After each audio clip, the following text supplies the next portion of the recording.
नमस्कार बच्चों, संस्कृत की ऑनलाइन क्लास में आपका स्वागत है। आज हम लोग वर्ण विचार की क्लास को खत्म करने के बाद में वर्णों के उच्चारण स्थान के बारे में अध्ययन करेंगे। तो आज का जो हमारा प्रकरण रहेगा वो रहेगा वर्णों का उच्चारण स्थान। तो लीजिए, प्रकरण का नाम है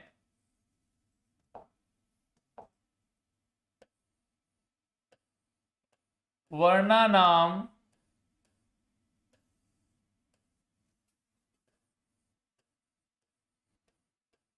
उच्चारण स्थानानि।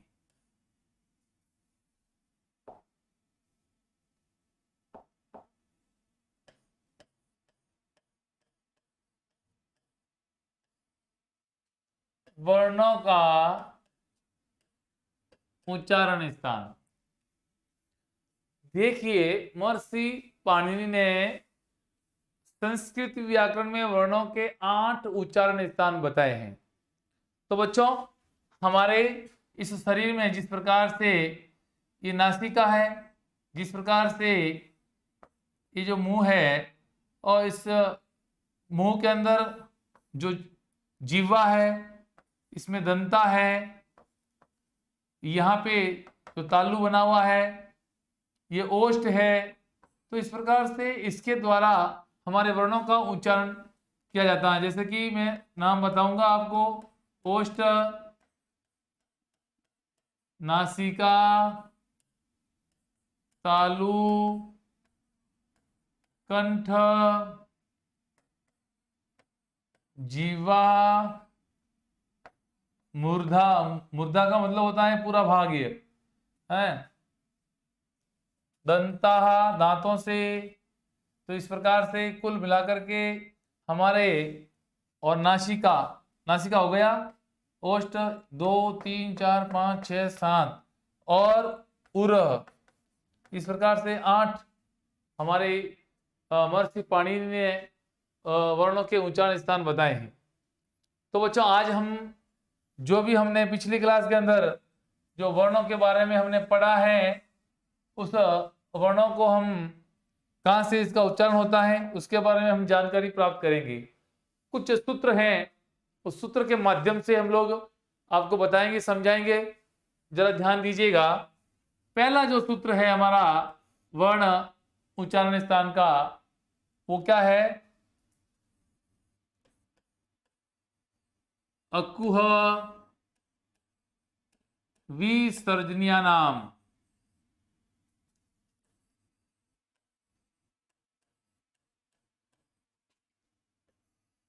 बच्चों, इस सूत्र को विस्तार रूप से जानेंगे कि ये सूत्र क्या बता रहा है आपको।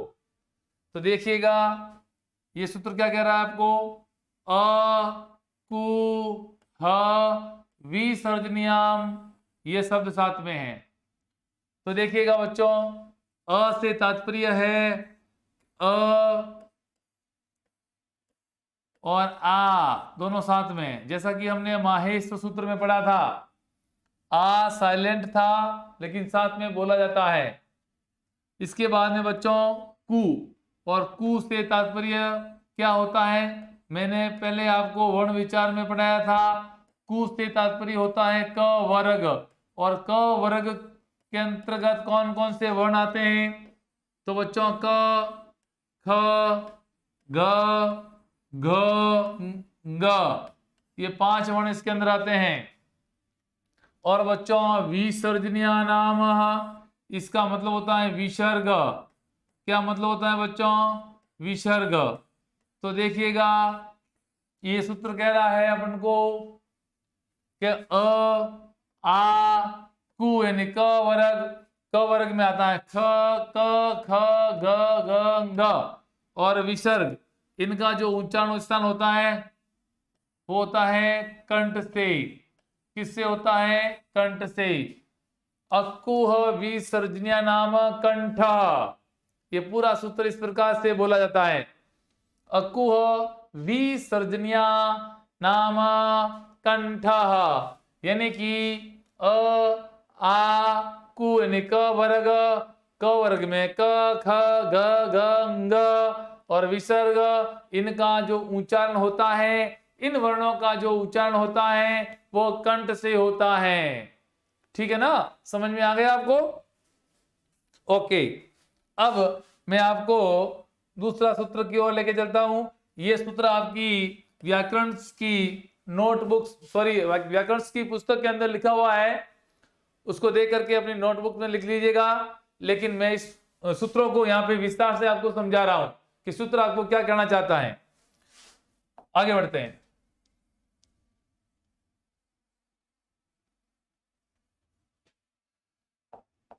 दूसरा जो सूत्र है बच्चों, वो है हमारा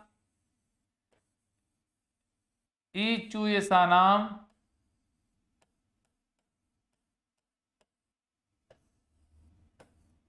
तालो। बच्चों ये जो सूत्र हमारा दूसरा है, ये क्या कह रहा है? ये कह रहा है, ध्यान से सुनिएगा, समझिएगा। यहां पे लिखा हुआ है बच्चों ई, और बच्चों ई के साथ में बड़ी ई भी साथ में। ठीक है बच्चों, उसके बाद बता रहा है चू। इसका अर्थ बच्चों आप लोगों को पता होना चाहिए। जैसे कु का अर्थ होता है क वर्ग, तो चू का अर्थ है च वर्ग। तो बच्चों यहाँ पे च वर्ग की बात हो रही है। और च वर्ग में कौन कौन से वर्ण आते हैं बच्चों? च, छ, झ, ज, य। ठीक है बच्चों, अब बात हो रही है यहाँ पे य की, य। इसके बाद में स की बात हो रही है यहाँ पे, श से शलगम वाला। तो बच्चों ये सूत्र अपन को यह कह रहा है कि ई च वर्ग य और स, इनका जो उच्चारण होता है वो तालु से होता है। कहां से होता है? तालु से होता है। तो ध्यान दीजिए बच्चों, इन सब का उच्चारण जो होता है वो तालु से होता है। प्रश्न यह बनता है, स से सलगम वाला जो वर्ण है उसका उच्चारण कहां से होता है? तो तालु से होता है। च वर्ग का उच्चारण कहां से होता है? तालु से होता है। ज का उच्चारण तालु से होता है। य का तालु से, बड़ी ई छोटी ई का तालु से। तो इस प्रकार से आपको ध्यान रखना है। ठीक है, समझ में आ गया? आगे बढ़ते हैं। आगे हम लोग तीसरा सूत्र पढ़ने जा रहे हैं। ये सूत्र आपकी, मैंने पहले भी बताया, आपकी व्याकरण की पुस्तक के अंदर है, उसको ध्यान से समझ लीजिएगा। और मैं यहां विस्तार से इसका वर्णन कर रहा हूं।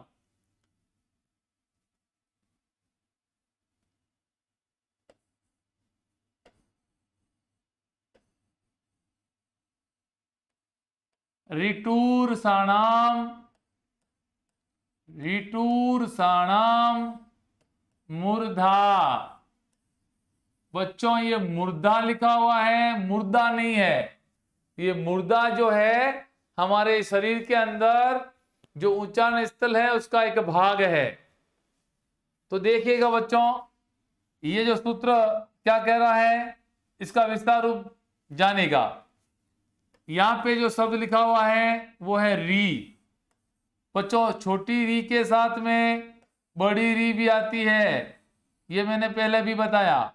तो इस री का मतलब री और री। देखिए बच्चों, टू का मतलब होता है ट वर्ग से। ट वर्ग में कौन कौन से आते हैं? ट, ठ, ड, ढ, ण। इसके बाद में बात करते हैं इसकी, यह है बच्चों र से रस्सा वाला। इसके बाद में बात करते हैं इसकी, ये बच्चों है स से षटकोण वाला। तो बच्चों इसको मूर्धन्य स कहते हैं। क्या बोलते हैं? मूर्धन्य। क्यों मूर्धन्य बोलते हैं? क्योंकि इसका उच्चारण कहां से होता है? मूर्धा से। ये कौन सा स है? मूर्धन्य। बच्चों यदि आपसे प्रश्न पूछा जाए ये कौन सा स है कि मूर्धन्य, ये कौन सा स है? ये तालव्य। क्यों बोलते हैं इसको तालव्य? क्योंकि ये तालु से बोला जाता है। तो ये स कौन सा है? तालव्य। ये कौन सा है? मूर्धन्य। जरा देखिएगा, री से ऋषि, हरीश्वर ऋषि, दीर्घ ऋषि, छोटी री, बड़ी री। ट वर्ग ट ठ ड ढ ण, र से रस्सा, मूर्धन्य स, इन सब का उच्चारण कहां से होता है? मूर्धा से। कहां से होता है? मूर्धा से। समझ में आ गया? ठीक है, आगे बढ़ते हैं। आगे हम वर्णों के उच्चारण स्थान का चौथा सूत्र पढ़ने जा रहे हैं। ध्यान दीजिएगा, चौथा सूत्र हमारा जो है वो है री तुलसा नाम दंता। री तुलसा नाम दंता। देखिएगा, यहां पे हम बात करेंगे सबसे पहले इस री की। बच्चों, ये री जो है संस्कृत वर्णमाला का स्वर है। इसमें यह अकेला ही होता है, हरिस्व और दीर्घ नहीं होता इसका। जिस प्रकार से अहरिस्व होता है, आ उसका दीर्घ, छोटी ई हरिस्व, बड़ी ई दीर्घ, इसी प्रकार से ऊ और री, लेकिन री हरिस्वी होता है। लीजिए बच्चों, आगे बढ़ते हैं। ये त जो लिखा हुआ आपके सामने तू, और तू का तात्पर्य क्या होगा बच्चों? त वर्ग। और त वर्ग में कौन कौन से अक्षर आते हैं? त, थ, द, ध, न। इसके बाद में बात करते हैं बच्चों ल की।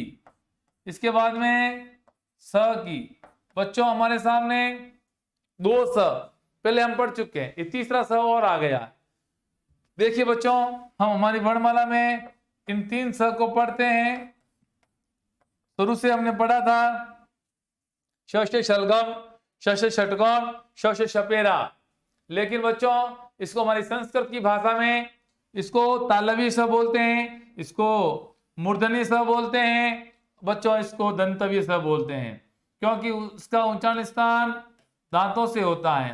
इसका उच्चारण स्थान मूर्धा से होता है, मूर्धन्य स, और इसका तालु से होता है, तालव्य स के नाम से जाना जाते हैं। इस प्रकार से आपको जानकारी होनी चाहिए कौन सा स तालव्य है, कौन सा मूर्धन्य है, कौन सा दंतव्य है। देखिएगा, आगे बढ़ते हैं बच्चों। ये जो सूत्र अपन को समझाना चाहता है कि ऋ और त वर्ग और ल और दंतव्य स, इनका जो उच्चारण कहां से होता है? दांतों से होता है। ये दांतों के माध्यम से बोला जाता है। तो इस प्रकार से हमने 4 सूत्र पढ़े हैं। अब अगला सूत्र देखिएगा, वर्णों के उच्चारण स्थान का अगला 5वां सूत्र क्या बताने जा रहा है, ध्यान दीजिएगा। 5वां जो सूत्र हमारा है वो ये कह रहा है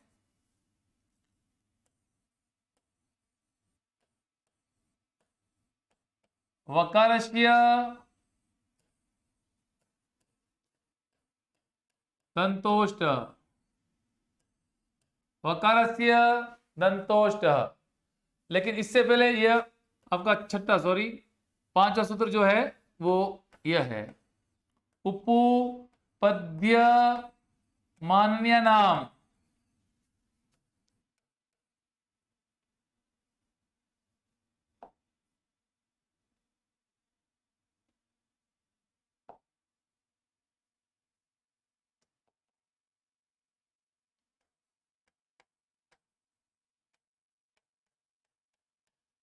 उपपद्य मान्य नाम ओष्टो।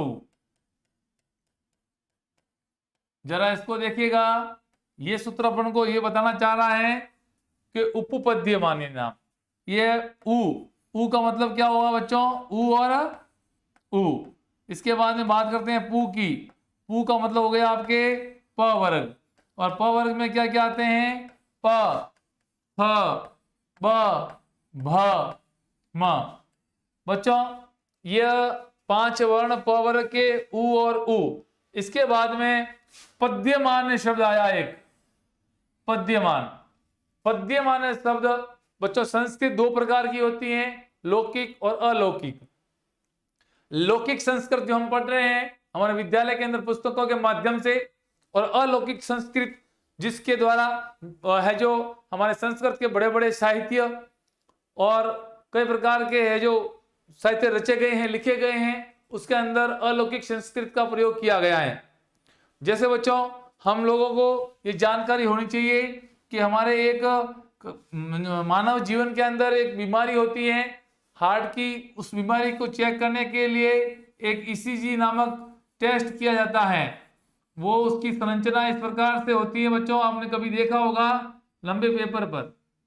तो इसी प्रकार से हमारे संस्कृत के बड़े बड़े जो साहित्य हैं, जो प्राचीन साहित्य हैं, या हमारे जो शादी या विवाह के अंदर जिस प्रकार से जो पंडित जी मंत्र बोलते हैं, उस मंत्रों के उच्चारण के अंदर ये जो अपने शब्दों को, अपनी आवाज को ऊपर और नीचे करते हैं इस प्रकार से, और उसके अंदर ये कुछ चिन्ह वगैरह होते हैं, वो अलौकिक संस्कृत के अंदर प्रयोग करते हैं। जैसे उदाहरण के लिए मैं बोलना चाहूंगा, एक हमारा गायत्री मंत्र है, ओम भूर्भुवस्सुवितुर्वरेण्यं भर्गो देवस्य धीमहि धियो यो ने प्रचोदयात्।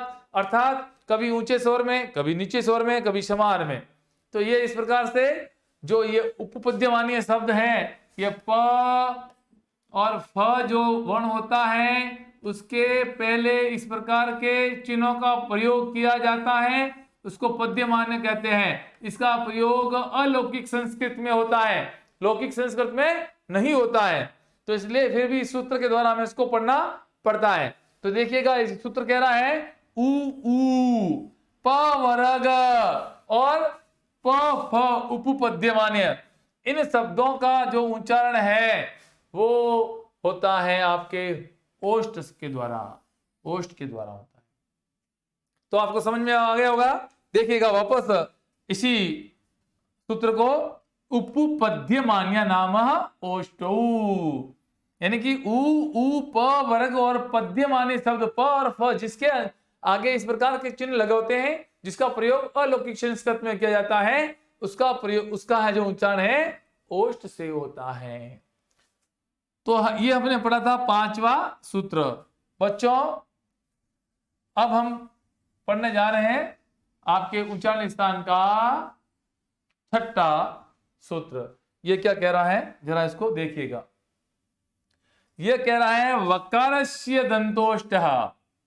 वकारस्य दंतोष्ठः अर्थात व का उच्चारण स्थान, केवल मात्र व का उच्चारण स्थल। किसका उच्चारण? व का। वो किससे होता है? दंत प्लस ओष्ठ से होता है। दोनों को मिला करके व बोला जाता है, दांतों से और ओष्ठ से, इनको मिला करके किसका उच्चारण करते हैं बच्चों? व का। इसलिए व का उच्चारण स्थान कौन सा हो गया? दंतोष्ठः। कौन सा हो गया? दंतोष्ठः। समझ में आ गया? ठीक है, आगे बढ़ते हैं अगला सूत्र।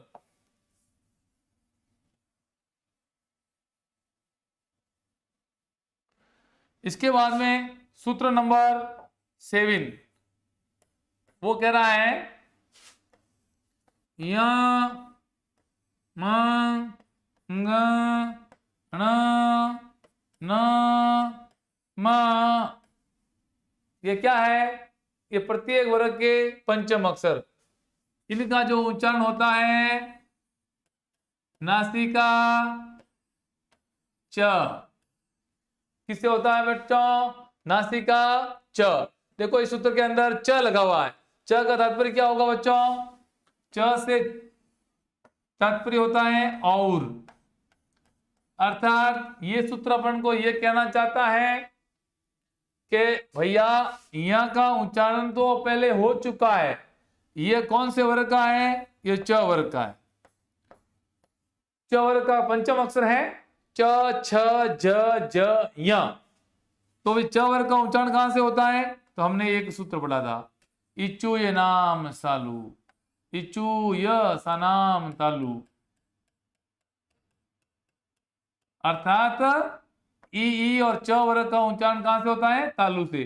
तो यह आपके य च वर्ग में आता है, आता कि नहीं आता है? तो इसका उच्चारण कहां से होता है? तालु से। लेकिन महर्षि पाणिनि कहते हैं इसका उच्चारण स्थान तालु से तो होता ही होता है। नासिका च, और नाक से भी होता है। ये सूत्र आपको ये समझाना चाहता है भैया। यह का उच्चारण स्थान कहां से होता है? तालु से। देखो अब इसको देखो आप, म, ये म जो आया किसमें आया? उपपद्यमान, उपपद्यमान ओष्ठौ। पू का मतलब क्या होता है? प फ ब भ म कौन से वर्ग में आता है? प वर्ग में। और प वर्ग का उच्चारण कहां से होता है? ओष्ठ से। ये हमने पहले पढ़ा, जस्ट ये हमने 5वां सूत्र पढ़ा है। तो देखो भैया इसका उच्चारण स्थान तो ओष्ठ से होता है, लेकिन महर्षि पाणिनि कह रहे हैं कि इसका ओष्ठ से हो रहा है, लेकिन नाक और नाक से भी होता है, नासिका से भी होता है। अर्थात जितने भी 5 वर्ग है हमारे, क वर्ग, क वर्ग का अंतिम अक्षर पंचम य, ग, च वर्ग का य, ट वर्ग का ण, त वर्ग का न, प वर्ग का म। ये पंचम है 5 अक्षर, इनका उच्चारण स्थान नाक से भी होता है। 2 जगहों से हो रहा है। एक तो हमने पहले 5 सूत्र इसमें पढ़े थे, उसमें अलग अलग दे रखा है, वहां से भी होता है, नाक से भी होता है। इसको अनुनासिक वर्ण भी बोलते हैं, नासिक वर्ण भी बोलते हैं। ठीक है, इस प्रकार से हमने 7 सूत्र पढ़े। ये अपने जो उच्चारण स्थान जो वर्णों का है उसके सूत्र। अब अगला सूत्र देखिएगा, एक बार आप लोग देखेंगे अपनी वर्णमाला, इसके अंदर जरा ध्यान दीजिएगा किस किस का उच्चारण स्थान हमने पढ़ लिया है और किसका बाकी है।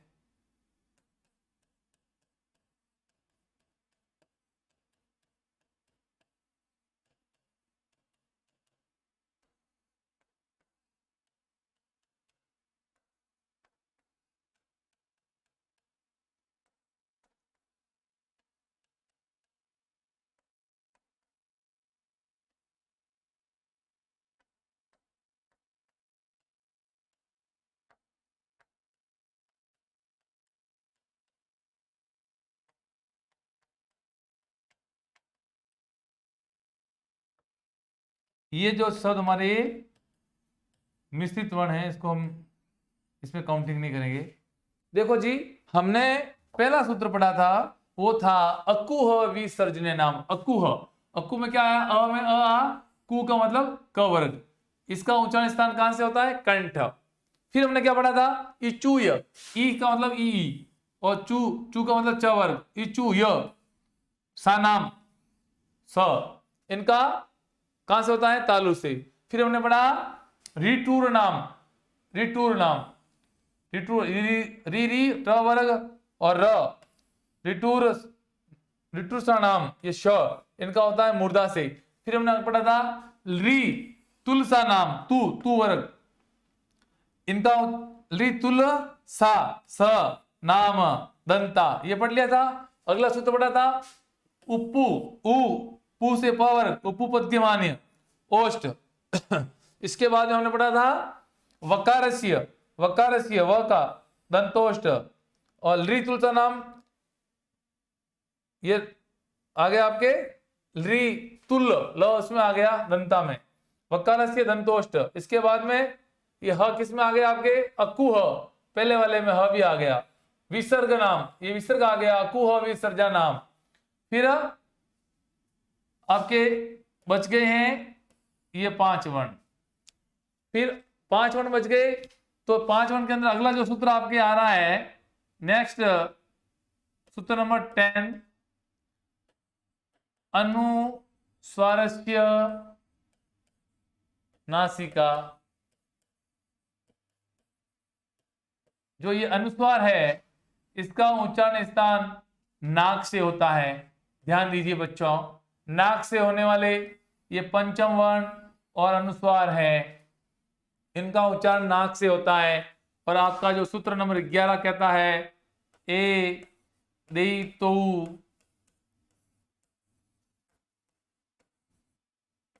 कंठ तालु, ए दे तो कंठ तालु। और 12वां सूत्र कह रहा है ए दोई तो कंठोष्ठ, कंठोष्ठ। इसका मतलब क्या होता है बच्चों? ध्यान दीजिएगा, ए दोई तू कंठ तालु, यानी कि ए और आई इनका जो उच्चारण होता है वो कंठ व तालु से होता है, और ओ और औ, ये दो तू, ओ और औ इनका जो उच्चारण है वो कंठ और ओष्ठ से होता है। इस प्रकार से अ से लेकर के ह तक पूरी वर्णमाला है। प्रत्येक वर्ण का उच्चारण कहाँ से होता है इसके बारे में हमने विस्तार से जानकारी की है।